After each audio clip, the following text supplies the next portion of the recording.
The sound came first, a sharp cry that cut through the courtroom like broken glass. A pregnant woman lay on the cold marble floor, one hand clutching her swollen belly, the other reaching out as if to shield an unborn life. Papers were scattered. A child's scream echoed from the back row. No one moved. No one breathed. A woman in designer heels stood over her chest, rising fast, eyes burning with rage and victory.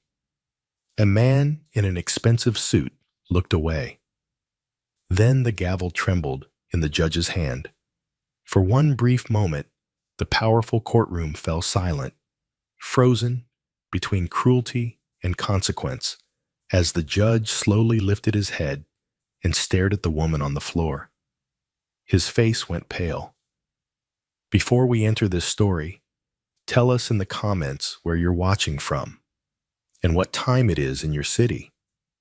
And if you believe stories can still teach us justice, love, and truth, don't forget to subscribe and join our family. Her name was Amara Okoye, and for 3 years, she had lived a life no one was allowed to see. To the world, Daniel Okoye was a self-made billionaire chairman of Okoye Holdings, a man whose face appeared on business magazines across West Africa. He sponsored economic forums in Abuja, owned oil logistics in Port Harcourt, and spoke confidently about family values whenever cameras were near. But Amara was never beside him in those photos. She lived in a quiet duplex on the outskirts of Enugu, far from the glass towers and flashing lights. The house was comfortable, but it was never truly a home. No visitors, no family gatherings, no framed wedding photos on the walls, only silence, long evenings, and unanswered questions. Amara had met Daniel when she was 24, working as a junior accounts clerk in one of his subsidiaries. She had been brilliant but shy, the kind of woman who listened more than she spoke. Daniel noticed her during a late audit review. He admired her calm intelligence. She admired his confidence, his generosity, the way he spoke about building something meaningful. When he pursued her, he did it quietly. No media, no noise, he had said gently. "My life is complicated." Amara believed him. Their wedding happened in a small registry office, witnessed by only 2 lawyers and a driver who waited outside. Daniel promised her that one day, when the time was right, the world would know she was his wife. That day never came. At first, Amara told herself it didn't matter. Love, she believed, was private. She didn't need designer gowns or interviews. She only wanted honesty, warmth, and partnership. But slowly, Daniel began to disappear. Board meetings replaced dinners. International trips replaced weekends. When Amara called, he answered with rushed words. "I'm busy, Amara. We'll talk later." Later became tomorrow. Tomorrow became silence. Then she became pregnant. Amara still remembered the day the doctor smiled and said, "Congratulations, Mrs. Okoye." She had walked out of the clinic holding her scan photo with trembling hands, heart pounding with hope. This child would change everything. This baby would finally make her visible. When she told Daniel, there was a long pause on the phone. "Are you sure?" he asked. "Yes," she replied softly. "I'm very sure." Another pause, longer this time.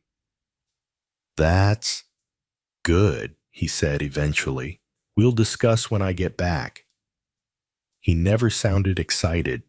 He never asked how she felt.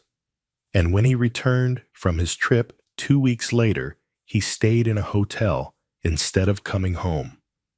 That was when Amara realized something was terribly wrong. She began to notice the signs she had ignored before: perfume on his jackets that wasn't hers, unfamiliar phone numbers calling late at night, business dinners that lasted until dawn. And then one evening, the truth found her, without mercy. She was scrolling through her phone when a photo appeared on a popular entertainment blog. Daniel Okoye, arm in arm with a woman everyone seemed to know. Vanessa Mensah, a former beauty queen turned socialite, elegant, fearless, always surrounded by cameras. The caption read, "Billionaire Daniel Okoye steps out with rumored fiancé at charity gala in Accra." Fiancé. Amara felt the room spin. Her fingers shook as she read the comments. She's perfect for him. They make such a powerful couple. Finally, he chose well. Chose. That night, Amara vomited until her throat burned, not from morning sickness, but from heartbreak. When she confronted Daniel, he didn't deny it. "Vanessa understands my world," he said calmly. "She fits." "And what about me?" Amara asked, tears streaming down her face. "What about your child?" Daniel looked away. "This isn't the time for drama." Drama. From that day, Amara's life became smaller and heavier. Her allowance was reduced. Her driver was reassigned. Calls from Daniel stopped completely. She received messages only from his lawyers asking her to remain discreet. Still, she endured. She attended antenatal appointments alone. She cooked for one and set the table for two out of habit, even though Daniel never came. At night, she spoke softly to her unborn baby. "It's just you and me now," she whispered, "but we'll survive." What Amara didn't know was that Vanessa had noticed her too. Vanessa had discovered Daniel was married when she was already deeply involved, and instead of stepping away, she chose war. To Vanessa, Amara was not a wife. She was an inconvenience, a shadow that needed to disappear. And so one morning, Amara received an official envelope. A lawsuit. She was being accused of fraud, of pretending to be Daniel's wife, of attempting to extort money using a false pregnancy. Amara read the words again and again, disbelief turning into cold fear. They were taking her to court. As she folded the papers with shaking hands, her baby kicked for the first time that day, hard as if sensing danger. Amara placed her palm on her belly and took a deep breath. If they wanted to erase her, she would stand where they least expected her, in court. Vanessa Mensah had never been told no in her life. From the moment she won her first regional beauty title, in Takoradi, doors opened effortlessly. Men admired her confidence. Women envied her elegance. The media loved her sharp tongue and fearless presence. By 30, she had reinvented herself as a businesswoman, fashion endorsements, charity galas, and carefully curated appearances beside powerful men. Daniel Okoye was not just another rich man to her. He was the crown. They met at a Pan-African investment summit in Accra. Daniel had been one of the keynote speakers. Vanessa was the special guest invited to speak briefly about women empowerment. She noticed him before he noticed her. His calm authority, the way people leaned in when he spoke. After the event, she approached him without hesitation. "You speak like a man who's tired of pretending," she said with a smile. Daniel laughed. He liked her boldness. He liked how she didn't act impressed by his money, or at least how convincingly she pretended not to be. What started as conversations became dinners. Dinners became trips. Trips became intimacy. And through it all, Daniel never mentioned a wife. When Vanessa finally discovered the truth, through a discreet background check done by her assistant, she didn't cry. She smiled. So, there is a woman, she said calmly, reading the report. Hidden, quiet, pregnant. Her assistant hesitated. Do you want me to stop digging? No, Vanessa replied. I want everything. To Vanessa, marriage was not sacred. Visibility was. She confronted Daniel that same night in his hotel suite in Lagos. You're married, she said plainly. Daniel froze for half a second. Then he sighed as if tired. It's complicated. Is she still useful to you? Vanessa asked. Daniel didn't answer. Vanessa took that silence as permission. From that moment, she decided Amara Okoye was not a woman to be respected, but a problem to be removed. Vanessa began appearing everywhere with Daniel. Charity luncheons, fundraisers, international conferences. She made sure photographers caught the right angles, the right smiles. She held his hand in public. She leaned into him when people were watching. And Daniel let her. Amara watched all of it from the quiet of her living room. Every headline felt like a slap. Billionaire couple stuns at Pan-African Gala. Power pair Daniel Okoye and Vanessa Mensah, wedding bells. Soon. One afternoon, Amara's neighbor, a kind elderly woman, knocked gently on her door. My dear, she said softly, are you okay? I saw something online. Amara smiled politely. I'm fine. But she wasn't. Her nights were filled with anxiety. Her days were heavy with shame she didn't deserve. She stopped attending church to avoid whispers. She stopped answering calls from old friends because she didn't know what to say. How do you explain that you are legally married but socially erased? Meanwhile, Vanessa escalated. She sent anonymous messages to gossip blogs. She leaked half-truths, twisted timelines, and damaging suggestions. Soon the narrative shifted. There was no secret wife. There was only a desperate woman claiming marriage. Vanessa even arranged a televised interview. Sitting elegantly on a cream sofa, legs crossed, she spoke with practiced sadness.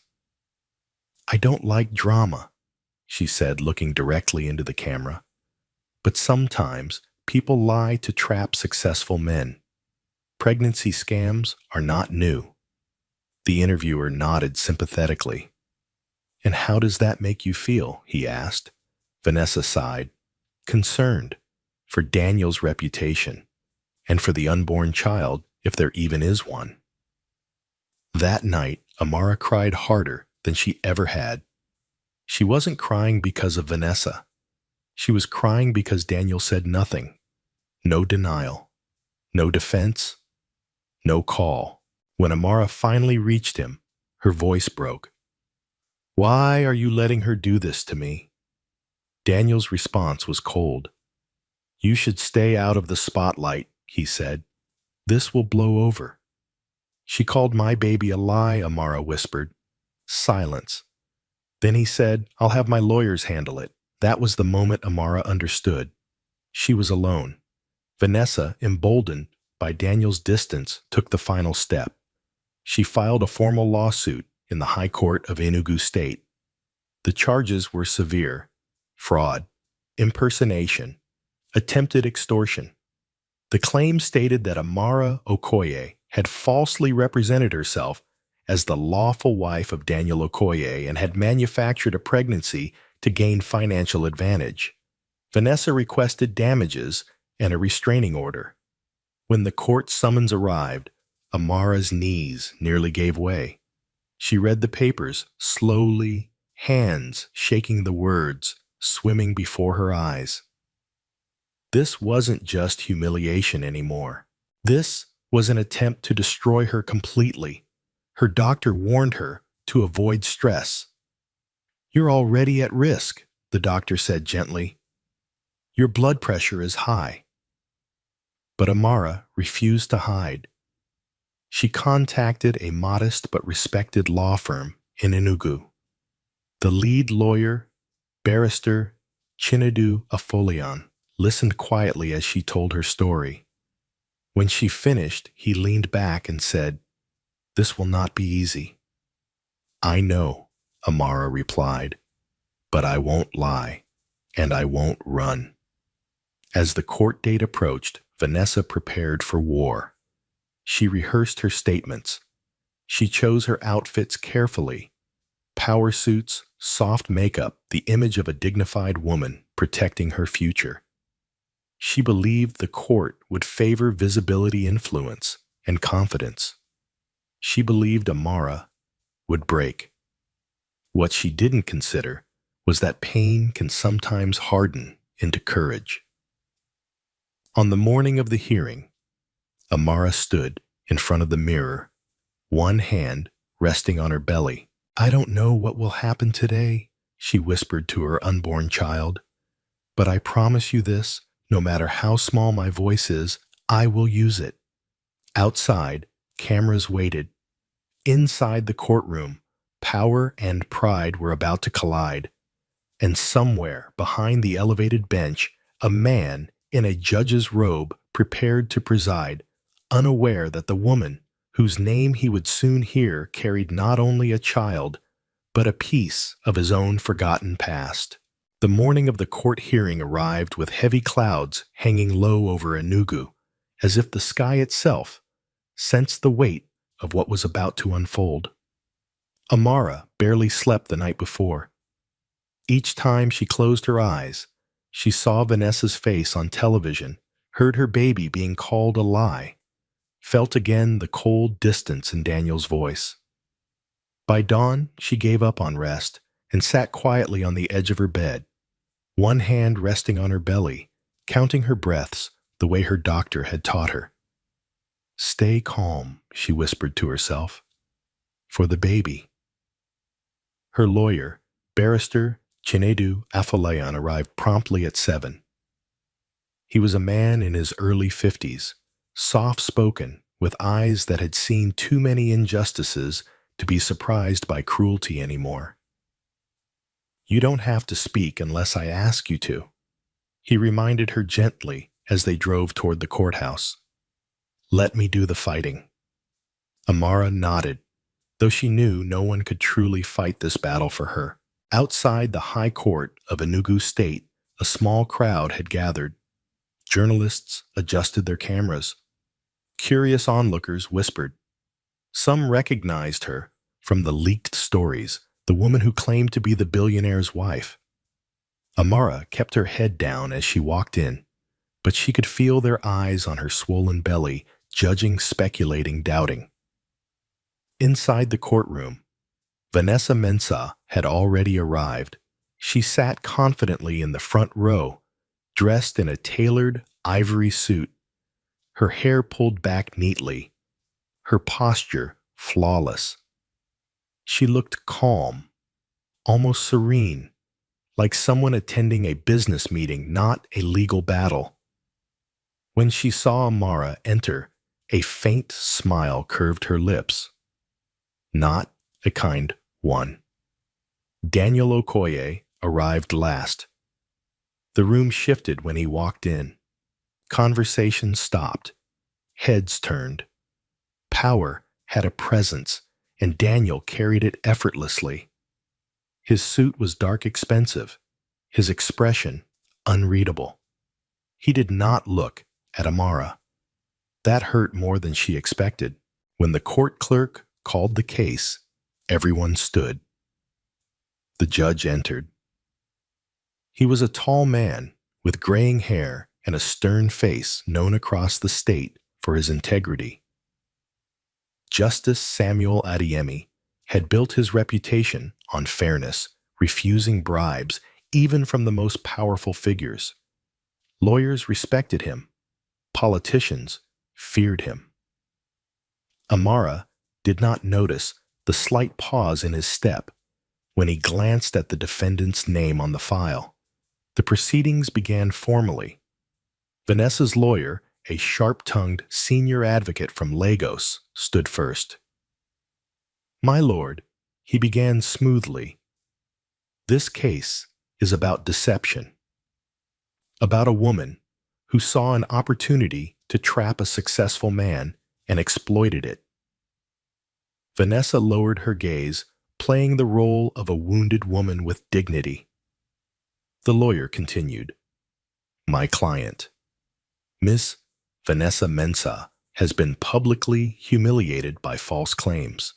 Claims of a secret marriage, claims of pregnancy, all fabricated to extort money and force legitimacy where none exists." Murmurs rippled through the courtroom. Amara's chest tightened. She wanted to scream. She wanted to stand up and shout the truth. But she remembered Chinedu's words and stayed still. The lawyer presented screenshots, selective messages, and carefully edited timelines, pieces of a story rearranged to paint Amara as a schemer. Then Vanessa was called to testify. She stood gracefully, walked to the witness box, and placed her hand on the Bible. "I loved Daniel," she said softly, her voice steady. "I still do. And that is why I could not stay silent when I realized someone was trying to destroy him." She glanced briefly at Amara, eyes cold. "I have never met this woman before," Vanessa continued, but suddenly she appeared claiming marriage, claiming pregnancy. It felt like blackmail. "Do you believe the child is Daniel's?" the lawyer asked. Vanessa hesitated just long enough to appear conflicted. "I don't know," she said, "but there is no proof." That was when Amara felt something break inside her. Her hand trembled. Her breathing became shallow. Justice Adeyemi noticed. He leaned forward slightly, his gaze resting on Amara longer than necessary. Something about her posture, her quiet pain, stirred an unfamiliar discomfort in his chest. "Counsel for the defense," the judge said firmly. "Your turn." Barrister Chinedu stood. "My lord," he began calmly, "this case is not about rumors or reputation. It is about facts." He presented the marriage certificate, legally registered, stamped undeniable. Vanessa's confident expression flickered for the first time. Chinedu continued, "My client did not invent a marriage. She did not invent a pregnancy. She lived quietly because her husband asked her to." He turned slightly toward Daniel. "Is that not true, Mr. Okoye?" All eyes shifted to Daniel. For a moment, he said nothing. Then slowly, he stood. "I acknowledge the marriage," he said flatly. "But it was a private arrangement, temporary." Amara felt as if she'd been slapped. Temporary. Justice Adeyemi's jaw tightened.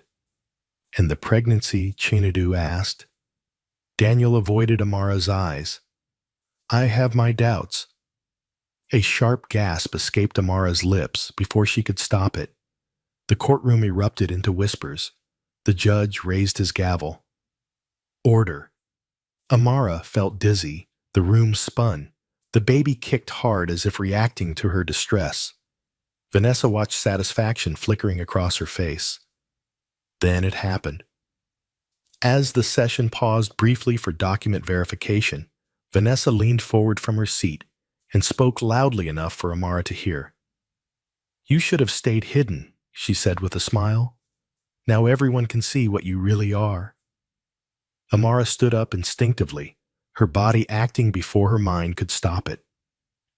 "I am his wife," she said, her voice breaking. "And this child—" "Sit down," Vanessa snapped, standing as well. "Stop lying." The judge struck the gavel. "Ms. Mensah, control yourself." But Vanessa had lost control. Fueled by anger, jealousy, and the fear of losing, she stepped forward too fast, too close. And in one shocking movement, she shoved Amara. Amara cried out as she fell backward, her body hitting the floor hard. Pain exploded through her abdomen. Screams filled the courtroom. "Call a doctor!" someone shouted. Daniel froze, his face pale. Justice Adeyemi stood abruptly, his chair scraping loudly against the floor. His hands shook as he stared at Amara, lying there clutching her belly, eyes wide with terror. For the first time in his long judicial career, his voice trembled. "Clear this courtroom," he ordered. Now, as guards rushed forward and medics were called, the judge's eyes never left Amara. Something deep inside him, something buried for decades, was screaming that this was more than a case. Much more. The courtroom emptied in chaos. Uniformed officers formed a barrier as paramedics rushed in, lifting Amara gently onto a stretcher. Her face was pale, her lips trembling, her hands still instinctively protecting her belly. She whispered something no one else could hear over and over again, words meant only for the life inside her. "Please, hold on. Please." Daniel stood, frozen, where he was shock, draining the color from his face. For the first time since the trial began, fear pierced through his carefully controlled composure. He took one step forward, then stopped unsure, as if he no longer knew what role he was supposed to play. Vanessa, on the other hand, was being restrained by court officers. "I didn't mean to," she protested, her voice sharp with panic. "She provoked me." But no one was listening anymore.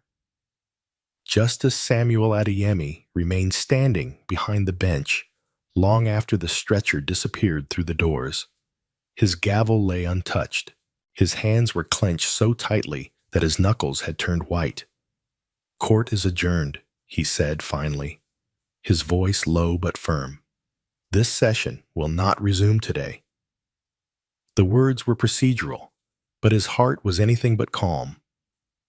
As the room cleared, the judge sank slowly back into his chair. The image of Amara on the floor replayed in his mind again and again, the way she had fallen, the way she had cried out, the way she had looked up at him.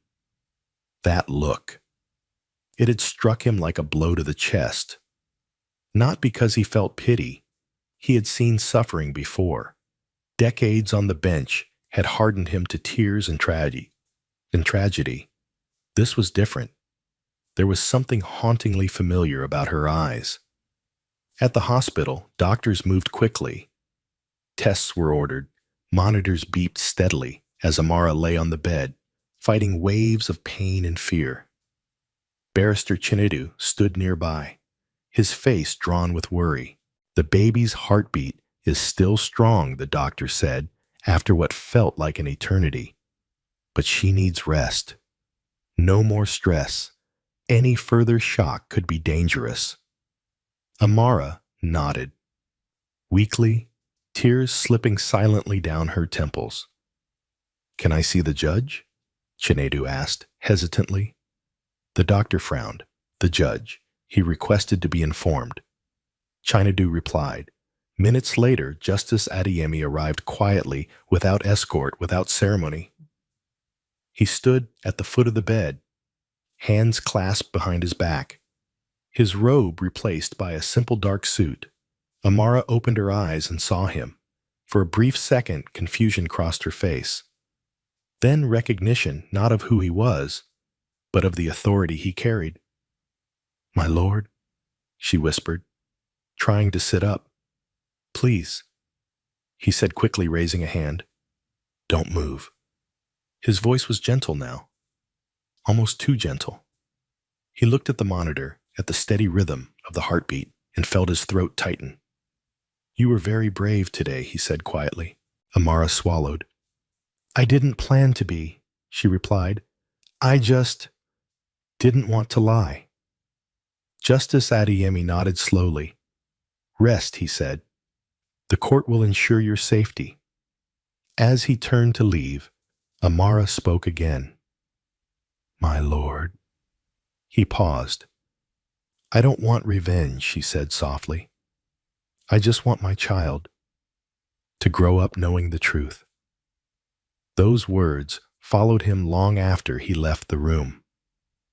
That night, Justice Adeyemi could not sleep. He sat alone in his study, the walls lined with law books and old case files, the air thick with memories he rarely allowed himself to revisit. The house was quiet, too quiet. It had been that way for years. On his desk lay a faded photograph. A younger version of himself stood beside a teenage girl with bright eyes and a stubborn tilt to her chin. She was smiling then, laughing even. His daughter, Aisha Adeyemi. She had been brilliant, strong-willed, determined to live life on her own terms. They had argued often about her choices, her refusal to follow the path he laid out for her. Their final argument had been the worst. She had accused him of caring more about his reputation than her happiness. He had accused her of being reckless. She left that night and never came back.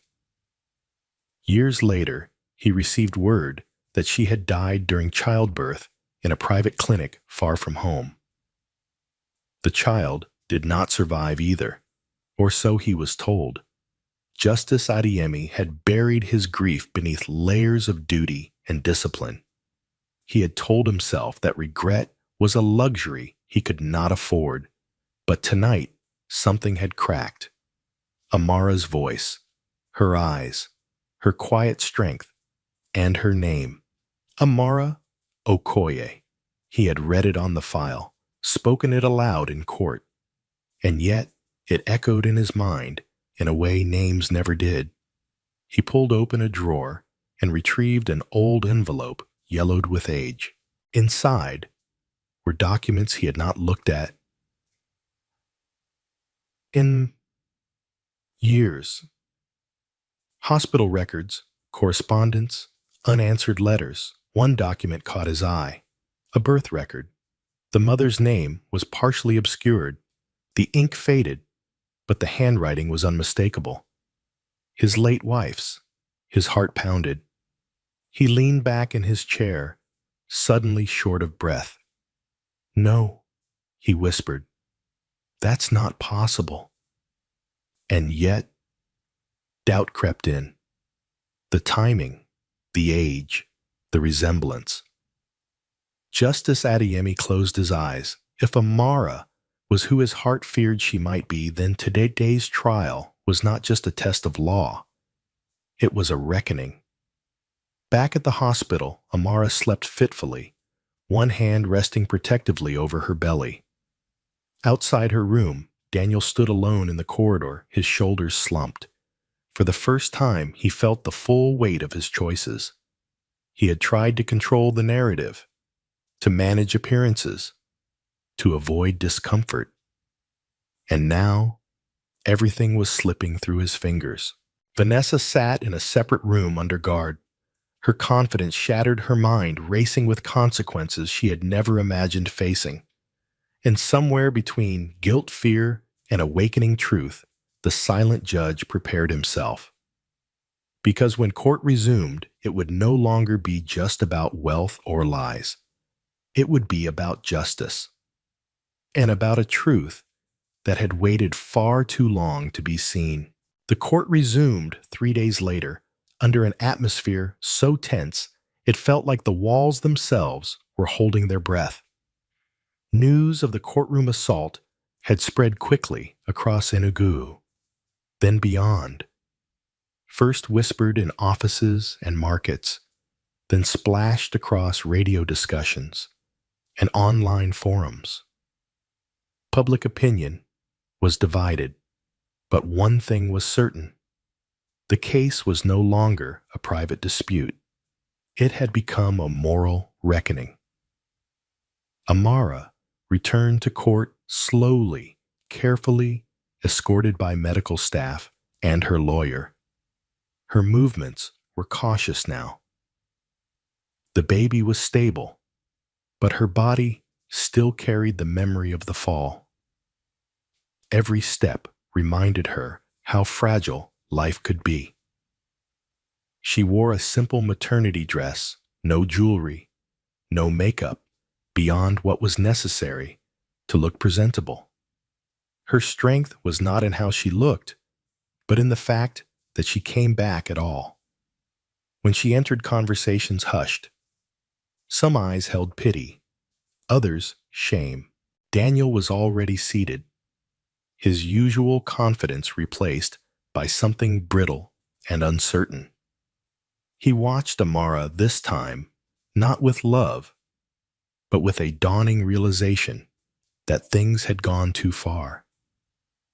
Vanessa was brought in under supervision. Gone was the serene elegance. Her face was pale, her jaw tight. She avoided looking at anyone, especially the judge. The reality of criminal charges for assault loomed heavily over her when Justice Samuel Adeyemi entered the courtroom. Rose. He took his seat slowly. His expression was composed, but those closest to the bench noticed the subtle difference. His eyes were sharper now, more focused, as if something inside him had been awakened. This court, he began, his voice steady, will proceed with this case under strict order. Any further misconduct will be met with immediate consequences. His gaze rested briefly on Vanessa. She lowered her head. Barrister Chinedu rose first. "My lord," he said, "before we continue, the defense would like to formally submit medical reports confirming both the pregnancy and the trauma sustained during the previous session." He handed the documents forward. Justice Adeyemi read them carefully. Then he looked up. "Ms. Okoye," he said gently, "are you physically able to continue?" Amara nodded. "Yes, my lord." Her voice was soft, but it did not tremble. Vanessa's lawyer stood next, clearing his throat. "My lord, while my client deeply regrets the incident, we maintain that emotions were heightened due to provocation." "Objection." Chinedu cut in sharply. "There is no justification for violence, especially against a pregnant woman." Justice Adeyemi raised a hand. "There will be no attempt to excuse assault in this court," he said firmly. "Proceed with the facts." A ripple of approval moved through the gallery. Daniel was then called to testify. As he walked to the stand, something inside him resisted. He had built his life on control, controlling narratives, controlling people, controlling outcomes. But now, standing under oath, he felt exposed. "Mr. Okoye," the judge began, "you acknowledge that Ms. Amara Okoye is your lawful wife?" "Yes," Daniel replied. "And that the marriage was conducted legally?" "Yes." "Why, then," the judge asked, "did you allow public narratives to deny her existence?" Daniel hesitated. "Because my public image matters," he said finally. "My business depends on stability." A murmur spread across the room. Justice Adeyemi's eyes hardened. "And your child?" he asked. "Does that not matter?" Daniel swallowed. "I was unsure." "Unsure," the judge repeated quietly. Despite medical confirmation, Daniel said nothing. Chinedu stepped forward. "Mr. Okoye," he said, "did you instruct your legal team to reduce your wife's support during her pregnancy?" Daniel nodded reluctantly. "Yes." "Did you instruct them to discourage her from appearing publicly?" "Yet." Did you ever deny to Ms. Mensah that you were married? Daniel's silence answered the question. Vanessa clenched her fists. The image she had built of herself as the deceived woman was cracking. Then came the turning point. Chinedu submitted phone records, messages, voicemails. Clear evidence that Daniel had reassured Vanessa repeatedly that the situation would be handled. Handled. Justice Adeyemi leaned back slightly, his face unreadable. Mr. Okoye, he said, do you understand that your silence empowered violence? Daniel's head dropped. Yes, he whispered. Amara closed her eyes. It was not satisfaction she felt, only sadness. The court then turned to Vanessa. She stood slowly, her confidence visibly shaken. Ms. Mensah, the judge, said you are an educated woman. Influential. You had options. Vanessa lifted her chin. I was protecting myself. By assaulting a pregnant woman, the judge asked. Tears welled in Vanessa's eyes, not of remorse, but fear. I loved him, she said desperately. I believed him. Justice Adeyemi's voice softened, but only slightly. Love does not excuse cruelty, he said, and belief does not erase responsibility. As the session drew to a close, something shifted in the room. The power balance was no longer dictated by wealth or fame. It was dictated by truth. Amara felt it. For the first time since her marriage began to unravel, she felt seen not as a problem, not as a rumor, but as a human being. As court adjourned for the day, Justice Adeyemi remained seated, long after everyone else had stood. His eyes followed Amara as she exited. His heart was heavy. The doubt that had entered his mind days earlier was no longer faint. It was loud, because every word she spoke, every quiet act of courage, echoed something he had lost long ago. And if his fear was true, then justice this time would demand more than the law. It would demand truth. By the seventh day of proceedings, the courtroom no longer felt like a place of law. It felt like a battlefield. Outside the High Court of Enugu State, crowds gathered every morning. Some came out of curiosity, others out of anger. Many out of personal pain they saw reflected in Amara's story. Women stood quietly with folded arms. Men argued in low voices. Radio hosts debated morality and power late into the night. Inside the courtroom, tension hung thick in the air. Amara sat upright, though her back ached and her legs swelled easily now. She had learned how to breathe through discomfort, how to swallow fear before it reached her throat. Every movement of her baby reminded her why she had to stay strong. Vanessa sat across from her, rigid and defensive. She had slept poorly for days. The confident smiles were gone, replaced by sharp glances and clenched jaws. The reality that public sympathy was slipping away from her gnawed at her pride.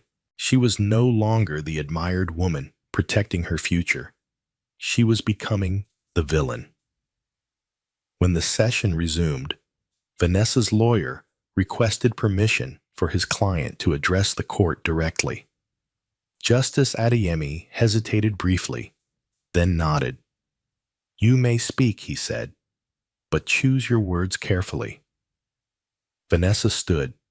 She smoothed her jacket, lifted her chin, and looked around the courtroom as if drawing strength from being seen. My lord, she began, I have been portrayed as a monster in this case, but I am a woman who was lied to, a woman who invested her time, her reputation, and her heart. She paused, then turned toward Amara, and I refuse to apologize for defending myself. A murmur spread through the gallery. Vanessa continued, her voice gaining sharpness. This woman, she said, pointing at Amara, appeared suddenly with a story that conveniently placed her above everyone else. She claims marriage. She claims motherhood. But where was she all these years? Amara's heart thudded painfully. Vanessa took a step forward, ignoring her lawyer's warning glance. She hid. Vanessa said, because she knew she didn't belong in Daniel's world.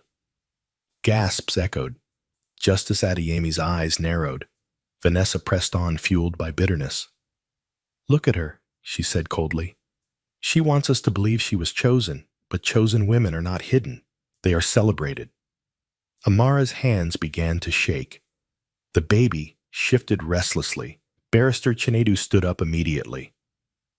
My lord, this line of speech is abusive. But Vanessa was no longer listening. And that child, she added sharply, has become her shield, her excuse, her weapon. That was when Amara broke. She stood slowly, one hand gripping the edge of the bench for balance. My lord, she said, her voice trembling but clear, I did not hide because I was ashamed. Vanessa scoffed loudly. I hid. Amara continued because my husband asked me to, because I trusted him, because I believed love didn't need applause. Her eyes met Vanessa's, and my child is not a weapon, she said softly. He is my heart. Silence fell. Vanessa laughed, a short, cruel sound. Don't pretend you're innocent, she snapped. Women like you know exactly what you're doing. Justice Adeyemi struck the gavel. Ms. Mensah. He warned, his voice firm. This court will not tolerate personal attacks, but the damage had already been done. Amara's breathing became uneven. Her vision blurred slightly. She could feel the weight of humiliation pressing down on her chest, not just as a woman, but as a mother. She lowered herself back into her seat, slowly fighting tears. Justice Adeyemi watched her closely. Something in his chest twisted painfully. He had seen arrogance before. He had seen entitlement, cruelty, and pride dressed up as confidence. But seeing it directed so mercilessly at a pregnant woman stirred something deeper, something personal. Vanessa, however, was not finished. My lord, she said defiantly, I have been patient, but I will not sit quietly while someone destroys my future. She turned again toward Amara, her voice dropping to a venomous whisper that still carried across the room. You should have known your place. That sentence echoed louder than any shout. The courtroom erupted. Shame, someone yelled from the back. That's enough, another voice cried. Justice Adeyemi rose to his feet. Order, he commanded. His face was stern, but his eyes burned with restrained fury. This court recognizes dignity, he said, and today it has been repeatedly violated. Vanessa opened her mouth to respond. Sit down, the judge said sharply. She froze. Slowly, she obeyed. Amara felt a tear slip down her cheek, not because of what was said, but because of what it represented. Years of silence. Years of erasure. Years of being treated as invisible. Justice Adeyemi allowed a brief recess. As people stood, Amara remained seated, her head bowed. The judge watched her for a long moment. He remembered another young woman, his daughter, standing in his living room years ago, voice-shaking eyes, burning with the same quiet pain. You never listened to me, Aisha had said then. You only hear what fits your world. He had dismissed her words, and he had paid for it every day since. When court resumed, Justice Adeyemi spoke slowly, deliberately. This court will proceed with evidence, he said, not insults, not pride. He turned to Vanessa. You will be given opportunity to defend yourself with facts, he said. But understand, this character assassination is not a legal argument. Vanessa nodded stiffly, her confidence visibly shaken. Amara exhaled shakily. For the first time, someone in power had drawn a clear line. As the day ended, Amara was escorted out quietly. People parted to let her pass.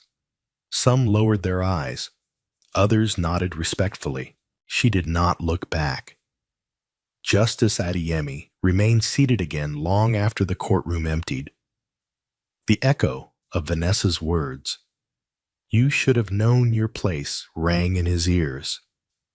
And in that echo, he felt something settle into painful clarity. This case was no longer just about justice between two women and a powerful man. It was about what happens when society decides who deserves dignity and who does not. And he knew deep in his bones that the next phase of this trial would change everything. The courtroom never fully recovered from what had already happened.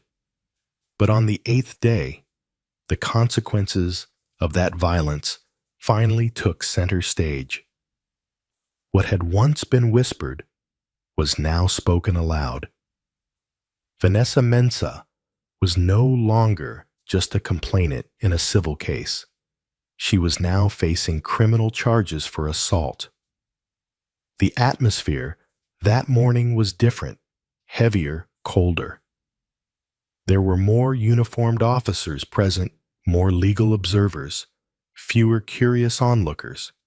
The spectacle had given way to something more serious. Accountability. Amara arrived quietly, escorted as usual. Her body was still healing, but her spirit had grown firmer. The baby had been restless the night before, responding to her emotions, but she had learned to breathe through fear and anchor herself in calm. Daniel avoided her gaze. He sat alone now. Not beside Vanessa. Not beside Amara. Alone exactly where his choices had led him. Vanessa entered last, flanked by her lawyer and 2 officers. The confidence that once defined her walk had vanished. Her shoulders were stiff, her face drawn. For the first time, the room did not part for her. People watched her the way they watch someone fall from a height, curious, cautious, and unafraid. Justice Samuel Adeyemi took his seat, his presence commanding immediate silence. This court will address the matter of physical assault that occurred during proceedings, he said calmly. Ms. Mensah, you are aware of the seriousness of this charge. Yes, my lord, Vanessa replied stiffly. The prosecution presented medical reports in full detail, bruising, abdominal trauma, stress-induced complications. The words were clinical, but the meaning behind them was brutal. A pregnant woman had been pushed to the floor in a place meant to protect her. Vanessa's lawyer attempted damage control. My lord, he said, my client acted under extreme emotional distress. She was provoked repeatedly. Justice Adeyemi lifted a hand. Provocation does not excuse violence, he said firmly, especially not against a vulnerable individual. He turned toward Amara. Ms. Okoye, he said gently, do you wish to address the court regarding the incident?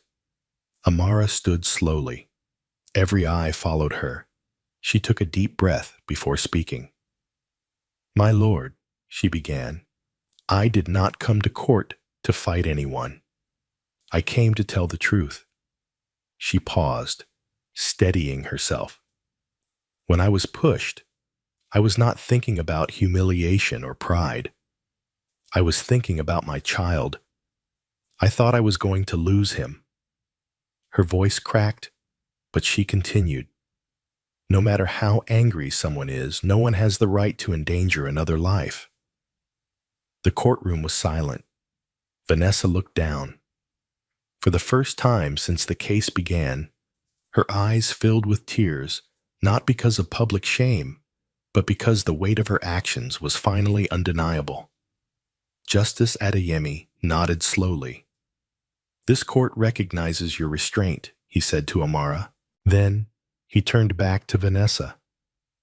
"Ms. Mensah," he said, his tone unwavering.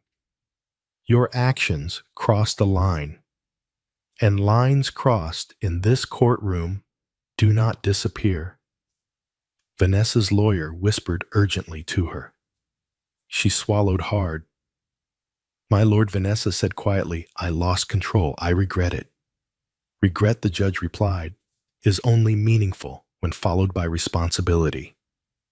He announced that Vanessa would remain under court supervision, pending sentencing for the assault separate from the civil matter. A gasp rippled through the room.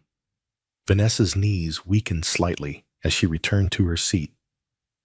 Daniel stared straight ahead, his jaw clenched. He could no longer pretend this was someone else's problem. The court then moved to examine the pattern of manipulation that led to the violence.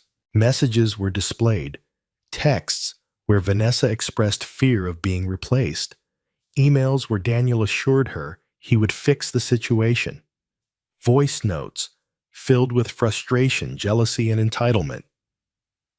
Piece by piece, the illusion of romance crumbled. What remained was a story of power abused, truth hidden, and silence weaponized. Justice Adeyemi listened carefully.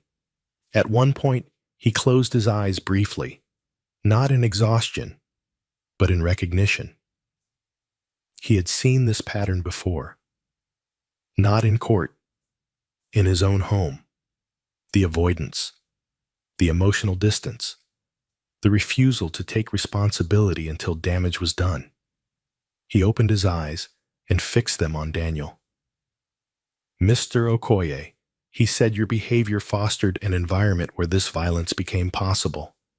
Daniel stood, his voice hoarse. "I never wanted this," he said. "But you allowed it," the judge replied. "An allowance is not neutrality." Daniel had no answer. As the day wore on, the narrative became clear. Vanessa's anger had not come from nowhere. It had been fed, encouraged, left unchecked, and Amara had paid the price. When court adjourned, Amara felt exhausted, but lighter. Not because justice had been completed, but because the truth was finally being spoken without interruption. Outside, as she was escorted to her car, a woman stepped forward hesitantly. She was older, her face lined with hardship. "Madam," she said softly to Amara. "Thank you." Amara looked at her surprised. For standing up, the woman continued, "Some of us never could." Amara smiled gently. "I didn't plan to be brave," she said. "I just didn't want my child to inherit silence." From the courthouse steps, Justice Adeyemi watched her leave. The conviction in her words struck something deep inside him.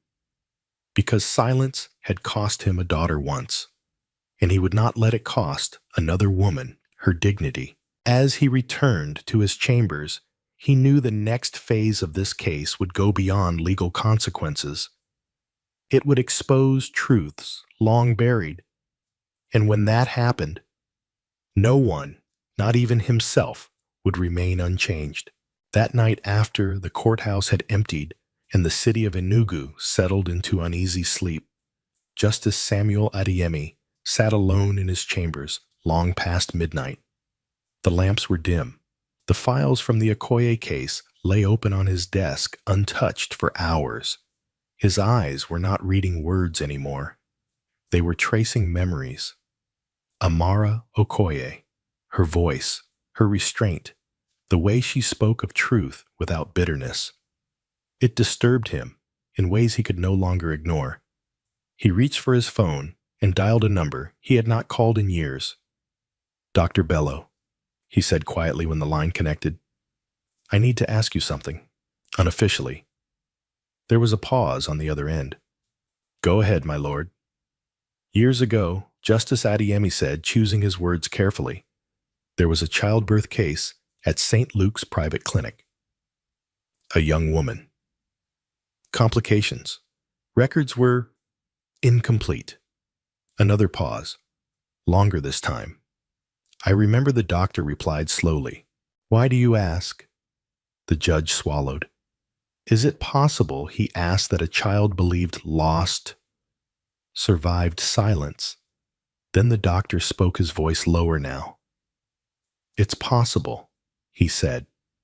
But that case was unusual. There were instructions, pressure. Justice Adeyemi closed his eyes. Pressure. That word echoed painfully.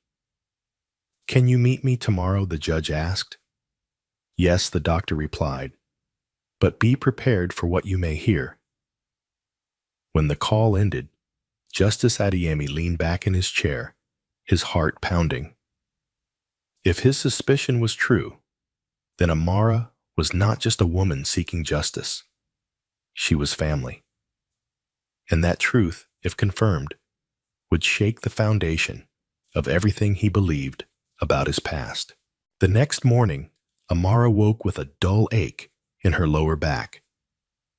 The baby kicked gently, reminding her that life continued even when the world felt heavy. Barrister Chinedu had advised her to rest, but she insisted on reviewing the next day's proceedings. "I don't want to be surprised anymore," she said softly. As she sat by the window, sunlight spilling across the room, her mind drifted to her childhood fragmented memories she rarely shared. She remembered a man with a deep voice arguing with her mother in a house filled with books. She remembered a woman crying quietly at night. She remembered leaving, suddenly changing names, moving cities. Her mother had never spoken much about the past. Some doors, she used to say, are closed to protect us. Amara had believed her. But now, sitting at the center of a storm she never sought, those old memories stirred uneasily. At the courthouse, Daniel Okoye met with his legal team in private. "This is spiraling," one lawyer warned. "Your silence is no longer defensible." Daniel rubbed his temples. "I didn't think it would get this far," he muttered. "You allowed two lives to collide without honesty," another lawyer said sharply. This was inevitable. Daniel exhaled heavily. For the first time, the idea that he might lose everything, his company, his reputation, even his child, felt real. And it terrified him. When court resumed, Justice Adeyemi entered with his usual composure, but inside he was unraveling. He listened carefully as the prosecution laid out the next phase: financial trails, property transfers, attempts to quietly isolate Amara. But his mind kept drifting to St. Luke's clinic, to a young woman he had failed, to a child he had mourned without ever seeing a grave. Then something unexpected happened. Barrister Chinedu requested permission to submit personal testimony from Amara. Justice Adeyemi hesitated only briefly. "Proceed," he said. Amara stood. "My lord," she began, "I want to speak not as a wife or a defendant, but as a person." She took a breath. "I grew up believing I had no father," she said, "or rather that the man who was supposed to be my father chose not to be in my life." A ripple of surprise moved through the courtroom. "I don't say this to gain sympathy," she continued. "I say it because silence has followed me my entire life. And today, silence is what put me on that floor." Justice Adeyemi's chest tightened. Amara went on. My mother raised me to value truth even when it hurts. She taught me that dignity is not given, it is claimed. Her eyes shone with unshed tears. I am here because I refuse to teach my child that hiding is survival. The courtroom was utterly still. Justice Adeyemi could barely breathe. Her words struck too close, too deep. When she finished, he nodded slowly. Thank you, Ms. Okoye, he said, his voice controlled. You may sit. As the session adjourned, Justice Adeyemi returned to his chambers where Dr. Bello was already waiting. The doctor's face was grave. I reviewed the old files, he said quietly. There was a baby. The judge's hands trembled slightly. A girl. The doctor continued. Born alive. The mother was told there were complications, but arrangements were made. Justice Adeyemi felt the room spin. Arrangements, he whispered. There were powerful people involved, the doctor said. They believed the child would ruin reputations. The judge's voice broke. What happened to her? The doctor hesitated. She was taken, he said, given a new identity. Justice Adeyemi closed his eyes. The truth crashed down on him with unbearable force. His daughter had lived. She had grown up without him. And now she stood in his courtroom carrying a child of her own, fighting for dignity in a world that had already failed her once. When he opened his eyes, they burned with resolve. This was no longer just a trial, it was redemption, and he would not fail her again. Justice Samuel Adeyemi did not sleep that night. The truth he had uncovered sat heavy in his chest, pressing against memories he had locked away for decades. Every time he closed his eyes, he saw Amara standing in the witness box, calm, wounded, unbroken. He heard her voice echoing through the courtroom, speaking of silence as if it were a curse passed down through generations. At dawn, he rose dressed and stood before the mirror longer than usual. I am your father, he whispered to the empty room, to the reflection that stared back at him with regret-filled eyes. The words felt unreal, terrifying, and yet inevitable. By the time court resumed that morning, Justice Adeyemi had made a decision, but it was not one he would take lightly. The courtroom filled once more. Journalists leaned forward. Lawyers adjusted files. The tension was sharper now, edged with anticipation. Something was coming, everyone could feel it. Amara entered slowly, supported by Barrister Chinedu. She looked tattered, but there was a quiet steadiness in her posture. Her hand rested protectively on her belly, as if drawing strength from the life inside her. Daniel avoided looking at her. Vanessa, seated under supervision, stared straight ahead. Her face was rigid emotion, sealed behind a mask of fear and pride. She had begun to understand that this case was slipping beyond her control. Justice Adeyemi took his seat. For a brief moment, his eyes met Amara's. Neither spoke. Neither smiled. But something unspoken passed between them, an invisible thread tightening with every second. This court, the judge began, slowly has examined evidence of marriage misconduct, manipulation, and violence. His voice was steady, but those who knew him well could hear the weight beneath it. It has also become clear, he continued, that this case is not merely legal. A murmur spread through the room. Amara's heart began to race. What is at stake here, Justice Adeyemi said, is dignity. And dignity does not belong to the powerful alone. He paused, his gaze sweeping across the courtroom before returning to Amara. "Ms. Okoye," he said gently, "your testimony revealed a life shaped by absence, by unanswered questions." Amara swallowed. "Yes, my lord." Justice Adeyemi took a breath.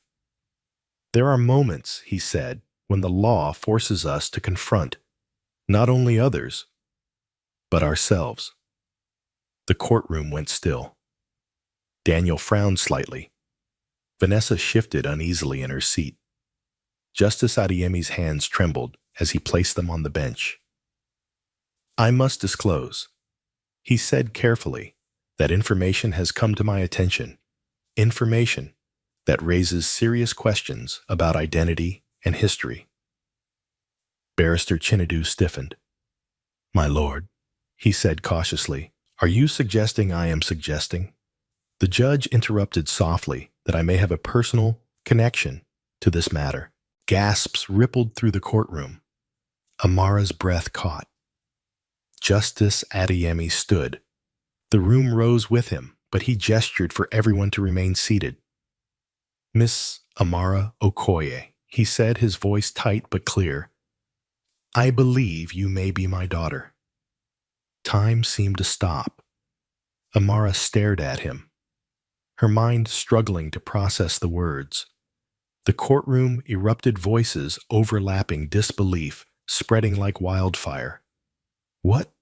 That's impossible." Did he say? Daniel's face drained of color.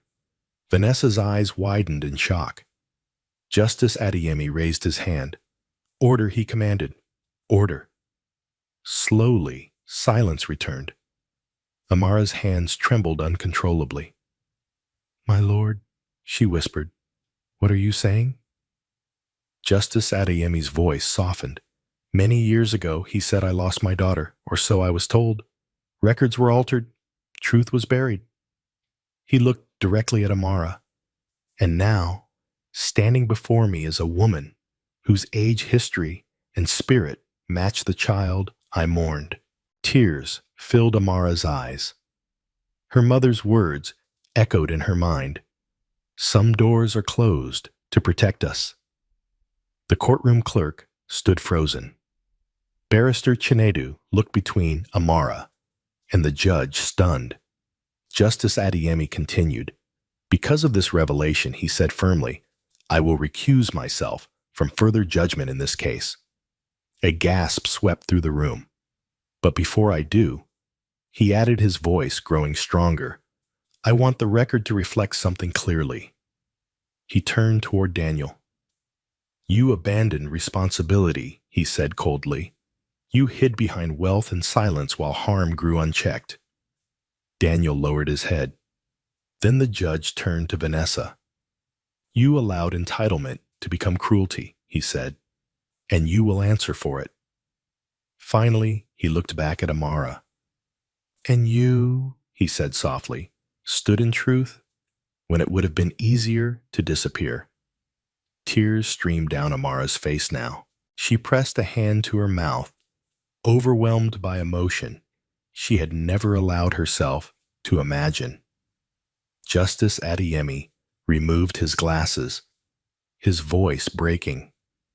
"I am sorry," he said quietly, "for every year you lived without answers." Amara stood slowly, her legs weak. "My whole life," she said, through tears, "I wondered why I felt unfinished." The courtroom was silent. Justice Adeyemi nodded, his eyes glistening. "This court is adjourned," he said finally, "pending reassignment." As people slowly stood, unsure how to move forward after such a revelation, Amara remained where she was, frozen between past and present. Justice Adeyemi stepped down from the bench, no longer just a judge. He walked toward her, stopping a few steps away, careful, respectful. "I don't expect forgiveness," he said softly, "but I hope for a chance." Amara looked at him for a long moment. Then slowly she nodded. Not forgiveness, but possibility. And in that moment, the courtroom, once a place of judgment, became the beginning of healing. The courtroom did not feel the same after the revelation. Justice Samuel Adeyemi's departure left a vacuum that words could not fill.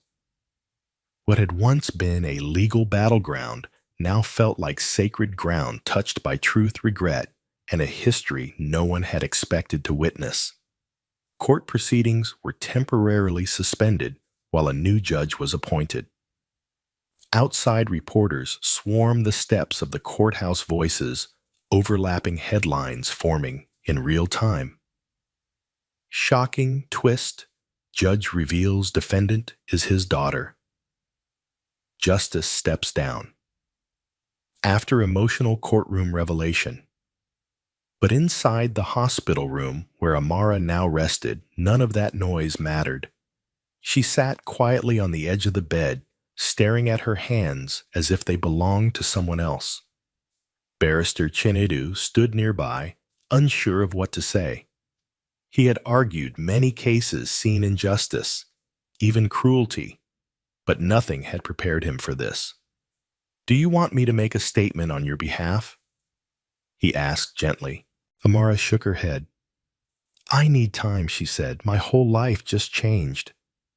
Her phone buzzed constantly, unknown numbers, media requests, messages from people she barely remembered. She ignored them all. The only call she answered came that evening. It was from Samuel Adeyemi. "Amara," he said softly. "Not Ms. Okoye, not the defendant, just her name." She closed her eyes. "Yes, I wanted you to hear this from me, not the world," he continued. "I have ordered a full independent DNA test. Whatever the result, I will respect your boundaries." There was sincerity in his voice. Fear, too. "I don't know how to feel." Amara admitted. "Part of me is angry. Part of me is relieved." "That is fair," he said quietly. "I forfeited the right to easy forgiveness a long time ago." They sat in silence for a moment. "I will not interfere in your case," he added. "The law must run its course." "Thank you," Amara replied. "That matters to me." When the call ended, she rested her hand on her belly.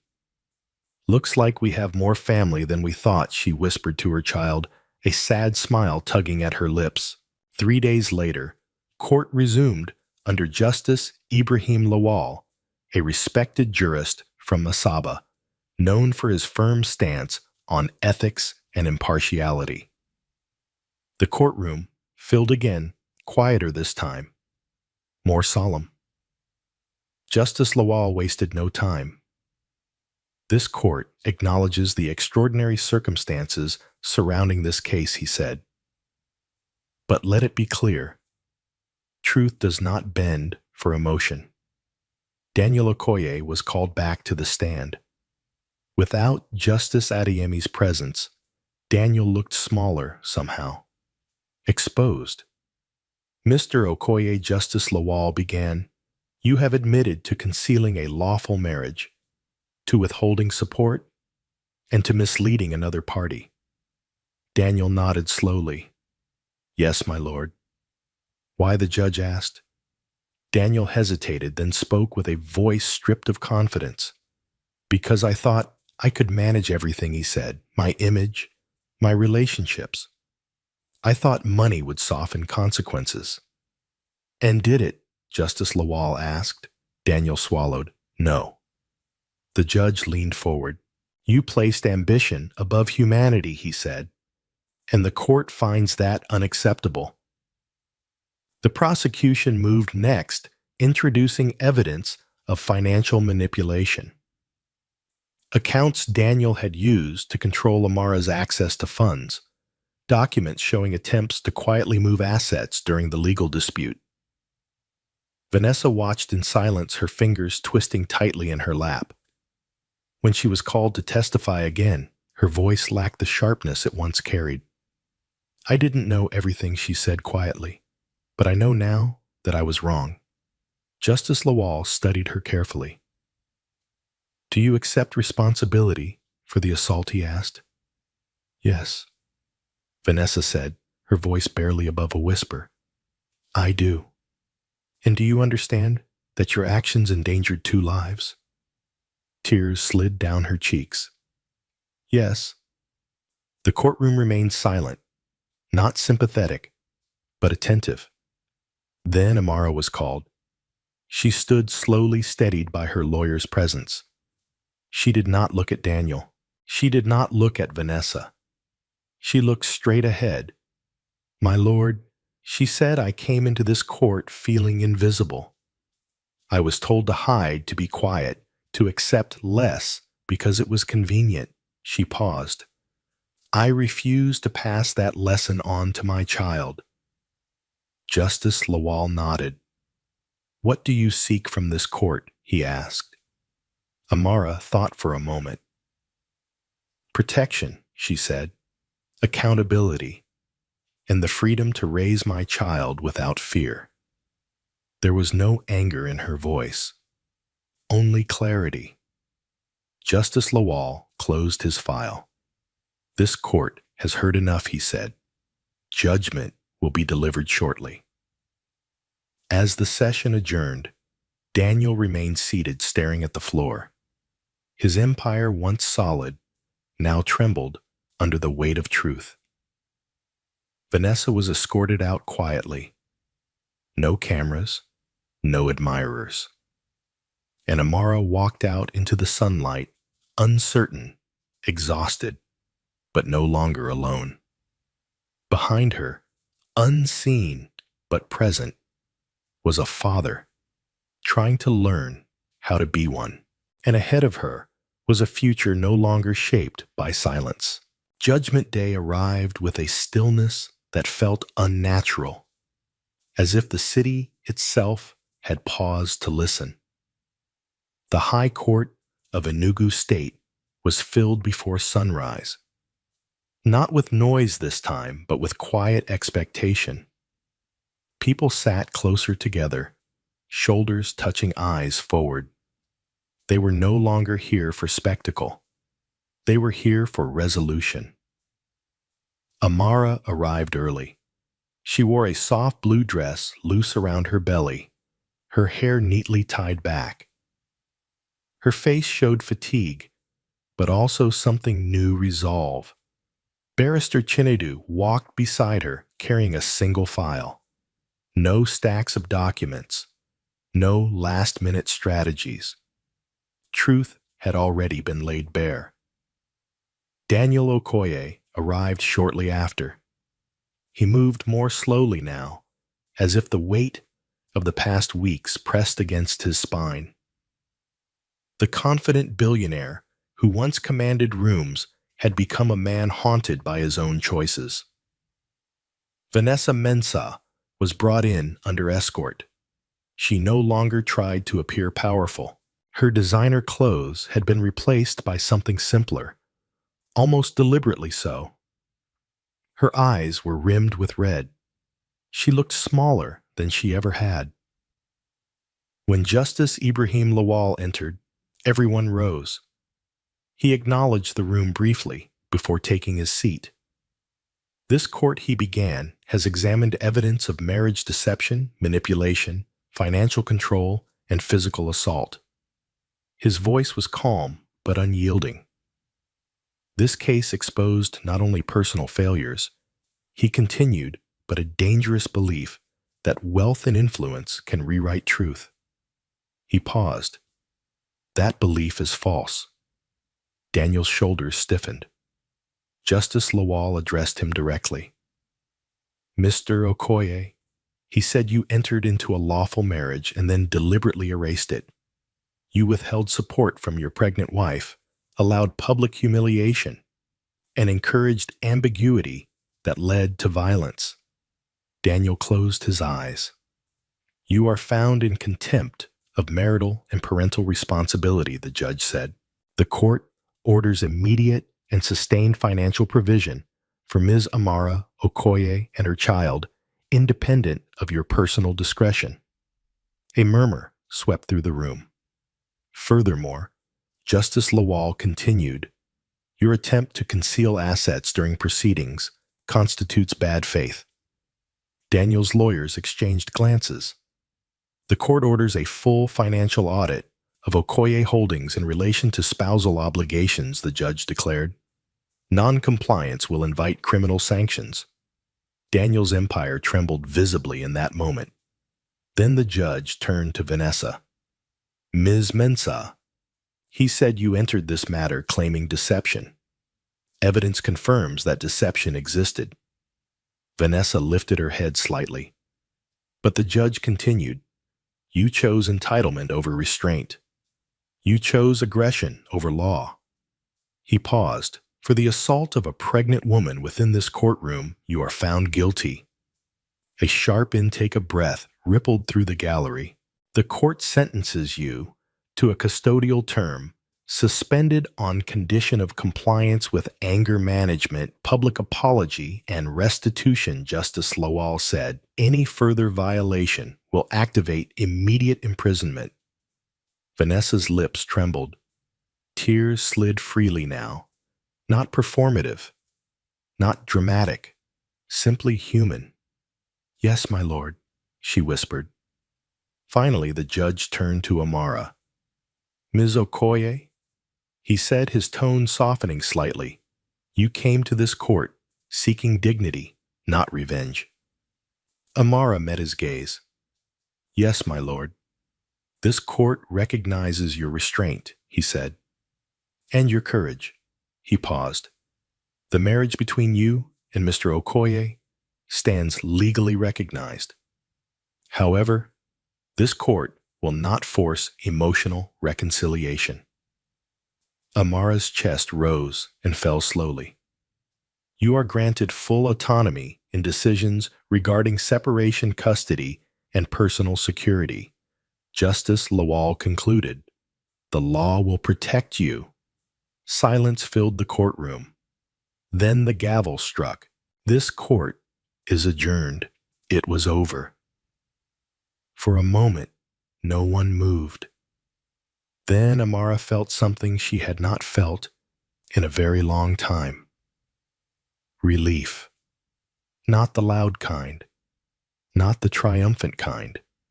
The quiet kind that settles into the bones after a storm has passed. Daniel remained seated long after others stood.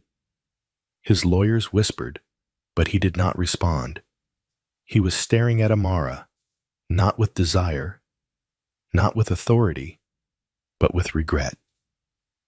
When he finally stood, he approached her slowly. Amara, he said quietly, keeping a respectful distance. I was wrong. She looked at him calmly. I know, she replied. I don't expect forgiveness, he said, but I want to be present for the child. Amara placed a hand over her belly. Being present is not a promise, she said. It's a pattern. Daniel nodded slowly. I will learn, he said. She did not respond. She did not need to.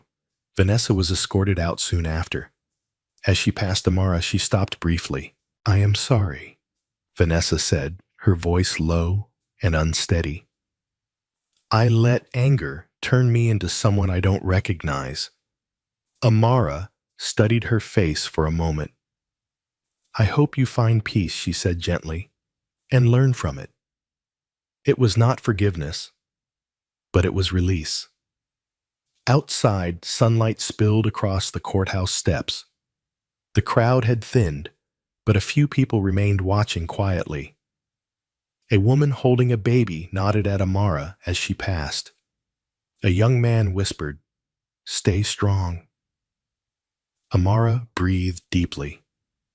For the first time since this journey began, she felt like the ground beneath her feet was solid. Not because everything was fixed, but because the truth had finally stood tall. And somewhere behind the scenes, a man who had once worn a judge's robe waited patiently, not to claim authority, but to earn a place in the life he had almost lost forever. Life did not magically soften after the verdict. In fact, the days that followed felt strangely heavier for Amara, like the silence after a storm, when the world looks calm, but the body is still shaking from thunder. She returned to the quiet duplex in Enugu, now under legal protection. Security officers were stationed discreetly outside.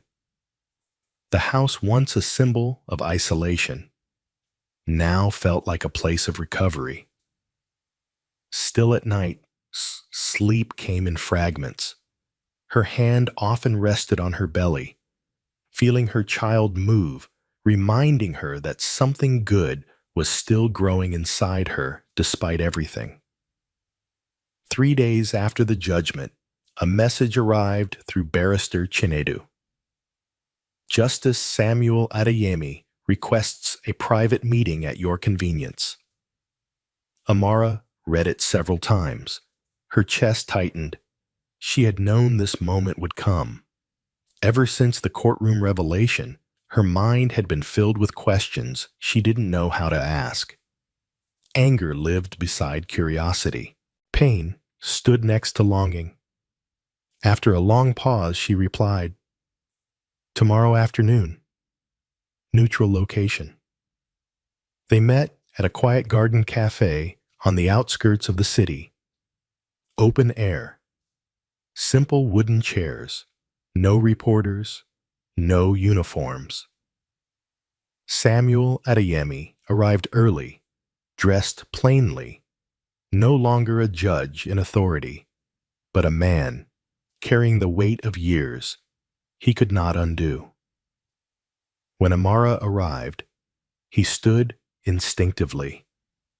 "You don't have to," she said softly. He nodded and sat. For a moment, neither spoke. Birds rustled in nearby trees. A breeze stirred the leaves. "I don't know how to start," Samuel finally said. Amara folded her hands over her belly. "Neither do I," she replied honestly. He took a slow breath. "I failed you," he said, "before you ever knew my name." The words landed heavy, but they were not explosive. They were quiet, mature, long overdue. "I believed lies," he continued. "I believed that power could protect reputation without destroying lives. When your mother disappeared, I told myself it was better not to dig." His voice trembled. "I was wrong." Amara's filled with tears she did not wipe away. "My mother used to cry at night," she said softly. "She never told me why. She just said some truths were buried by people who were afraid." Samuel lowered his head. "She deserved better," he said. "So did I." Amara replied not bitterly, but truthfully. Silence stretched between them. Then Samuel looked up. "I don't want to disrupt your life," he said. "I don't want to claim a title I haven't earned. I only want the chance to know you, if you allow it." Amara studied his face. She saw remorse, fear, hope, and something else. Patience. "I can't give you forgiveness yet," she said carefully, "but I can give you honesty." Samuel nodded.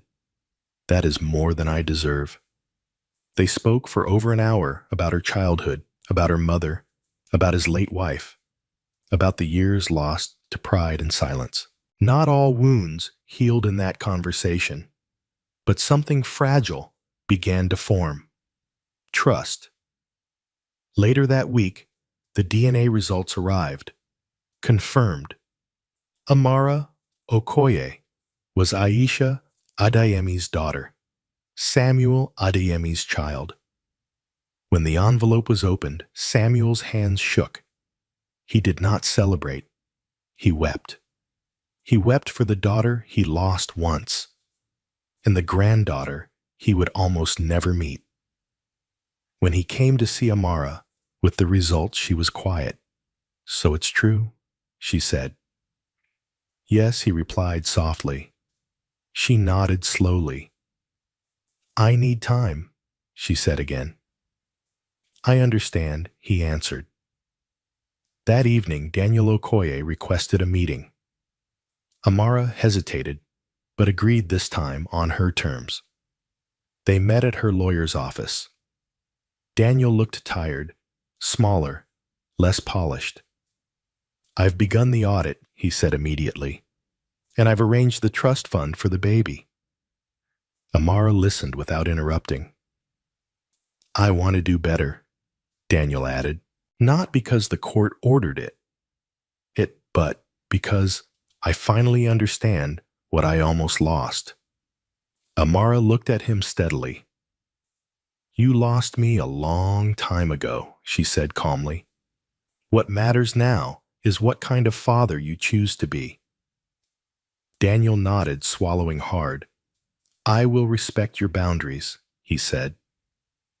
That night, alone in her room, Amara sat by the window and reflected on how much had changed. She had walked into court as a hidden wife. She had walked out as a woman with a voice, a past reclaimed, and a future she could finally shape. Her phone buzzed with a message. From Samuel. "I planted a tree today for your mother and for you. Whenever you're ready, I'll show you." Amara placed her hand on her belly and smiled faintly. Maybe some roots, even when damaged, could still grow strong. And maybe, just maybe, the story of her family did not have to end in loss, but in healing. The weeks that followed unfolded slowly, deliberately, like a wound learning how to close. The city moved on as cities always do. Headlines faded.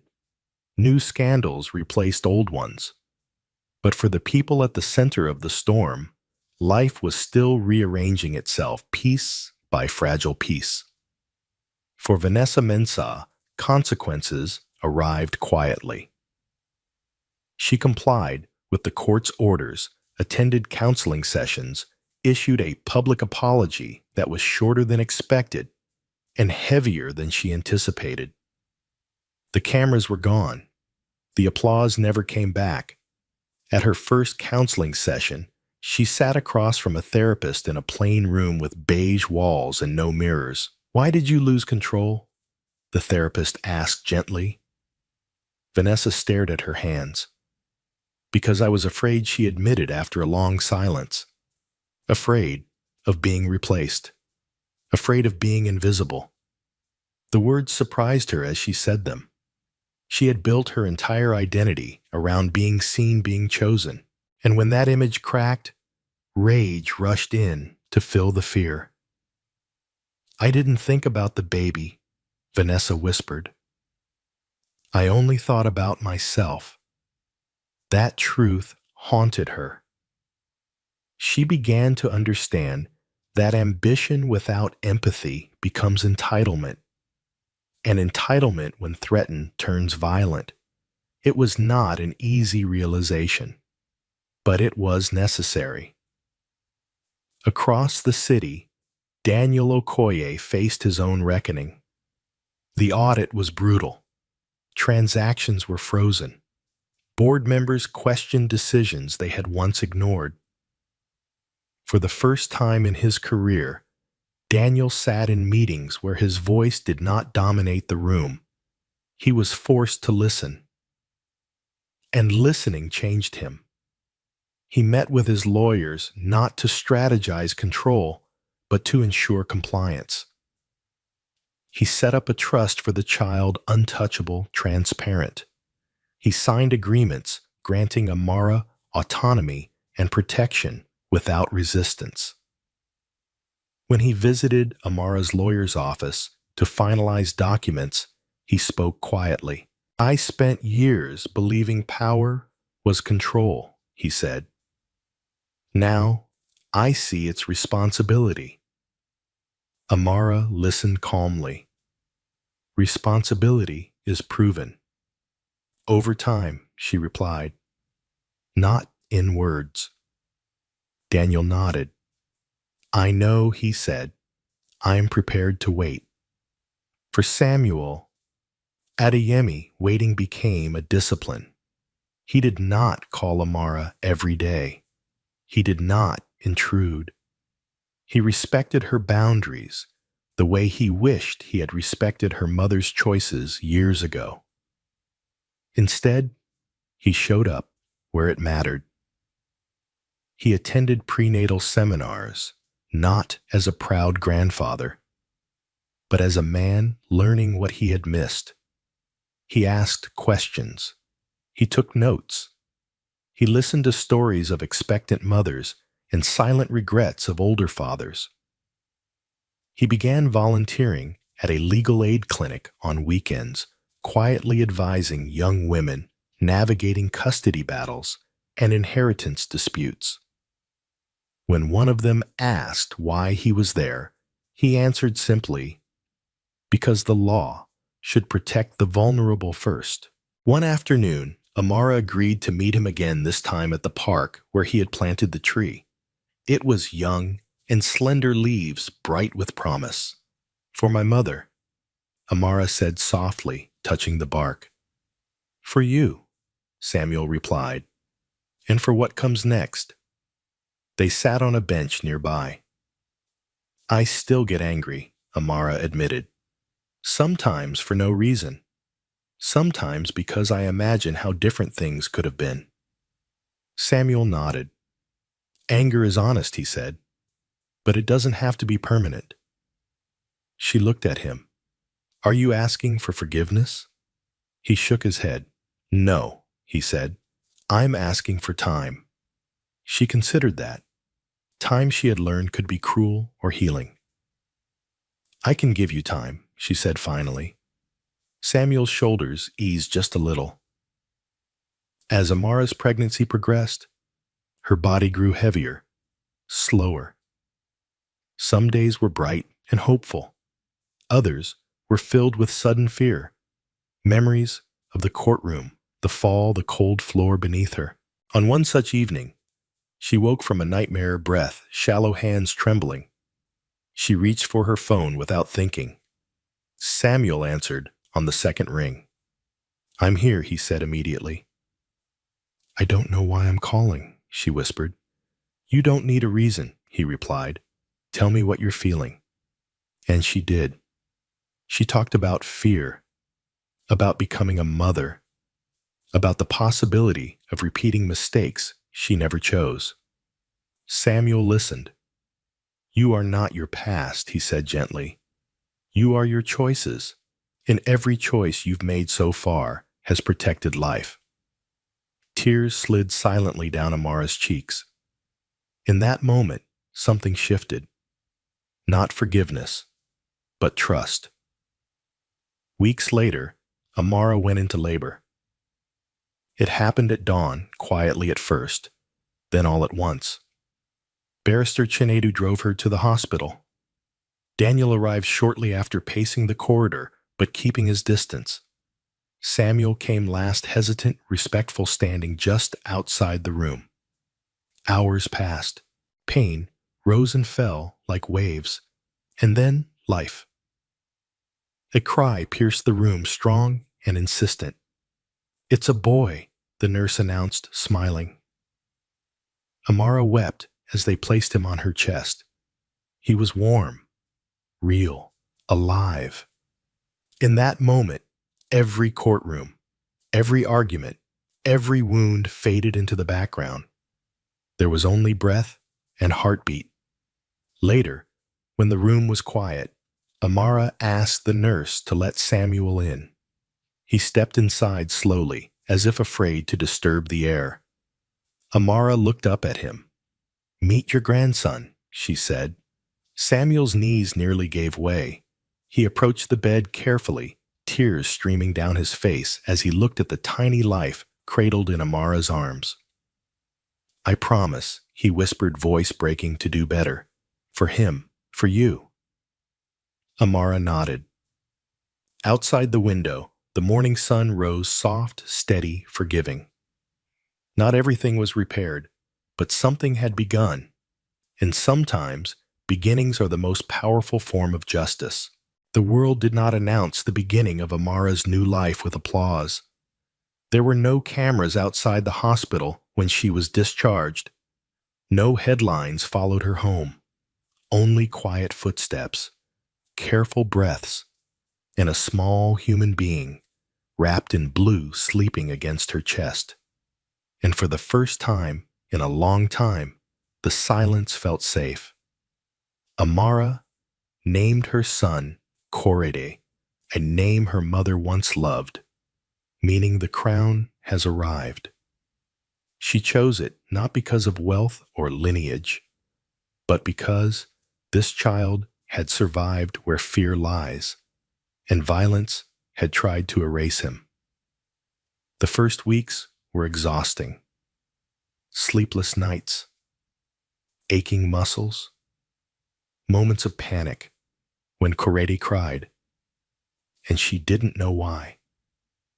Motherhood stripped away every illusion of control and replaced it with vulnerability and instinct. Daniel kept his distance just as he promised. He visited only when invited. He never stayed long. When he held Korede for the first time, his hands shook. I don't know how to do this, he admitted quietly. Amara watched him closely. Then learn, she said. That's what real fathers do. Daniel nodded, humbled. He began attending parenting classes, not secretly, not through assistance, but openly. He listened more than he spoke. For a man who once believed leadership meant command learning to follow was his greatest challenge. And slowly, he changed. Not dramatically, not perfectly, but genuinely. For Samuel Adeyemi, becoming a grandfather felt like stepping into a second chance he never believed he would be given. He did not try to correct the past with grand gestures. Instead, he showed up consistently. He cooked meals for Amara when she was too tired to stand.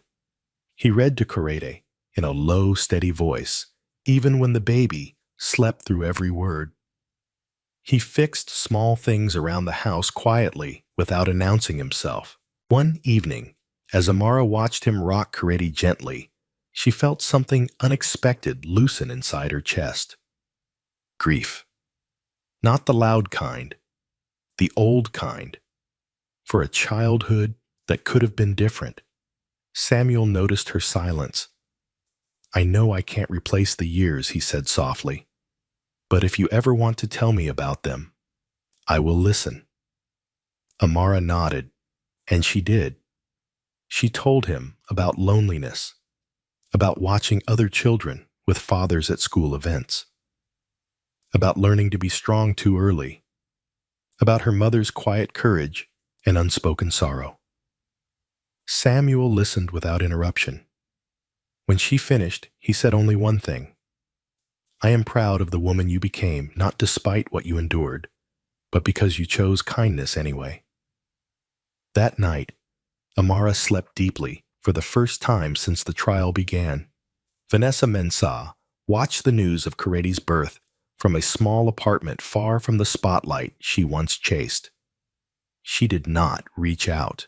She knew some doors closed permanently, but she continued therapy, continued reflection, continued rebuilding herself away from validation and applause.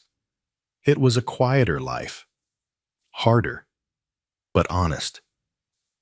One afternoon, she wrote a letter she never sent. I confused being chosen with being worthy. I hurt someone because I didn't know how to sit with my own fear. I will spend the rest of my life learning better. She folded the letter and placed it in a drawer. Some apologies were not meant to be heard. They were meant to be lived. Months passed. Korede learned to smile. to recognize voices, to reach for faces he trusted. When Samuel entered the room, the baby's eyes followed him. When Amara sang softly, Corede calmed instantly. Family, she realized, was not about blood alone. It was about presence. One evening, as the sun dipped low and painted the sky in gold, Amara sat on the veranda holding her son. Samuel watered the young tree in the yard, the one planted for her mother. Daniel stood nearby, watching quietly. "This is enough for me," Amara said suddenly, breaking the silence. Both men turned to her. "Peace," she continued. "Truth. A child who grows up knowing he was never hidden." Daniel swallowed. "I won't ask for more," he said.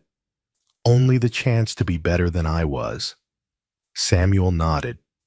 "And I will spend the rest of my life making sure silence never steals another truth in this family." Amara looked down at Corady, then back at them. "Then let's build something different," she said. "Not perfect, but honest." As night settled over Inugu, the house glowed softly from within. No luxury, no spectacle, just warmth, laughter, and the quiet rhythm of healing. The courtroom had delivered justice, but life delivered meaning. And in that meaning, Amara finally understood power does not come from wealth. It comes from integrity. Family is not defined by status. It is defined by who stays when staying is hard. And real hope is born not when the world is fair, but when someone chooses to be good anyway. This story reminds us that true power is never found in money, status, or public applause. It is found in courage. The courage to tell the truth when silence feels safer. The courage to protect life when the world turns cruel. And the courage to take responsibility when mistakes can no longer be hidden. Amara's journey teaches us that dignity does not come from being chosen by powerful people, but from choosing integrity even when it costs everything.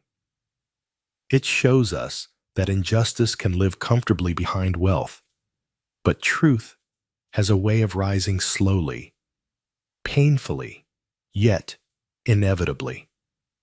And above all, it reminds us that healing is possible, not by erasing the past, but by facing it with honesty and compassion. Family love and hope are not inherited through blood or privilege, but built through presence, accountability, and sacrifice. When we choose kindness over bitterness and truth over fear, we give the next generation a better beginning than the one we were given. What part of this story touched you the most? Share your thoughts in the comments. I'd love to read them. And if stories like this inspire you, please subscribe to the channel and walk this journey of meaningful storytelling with us.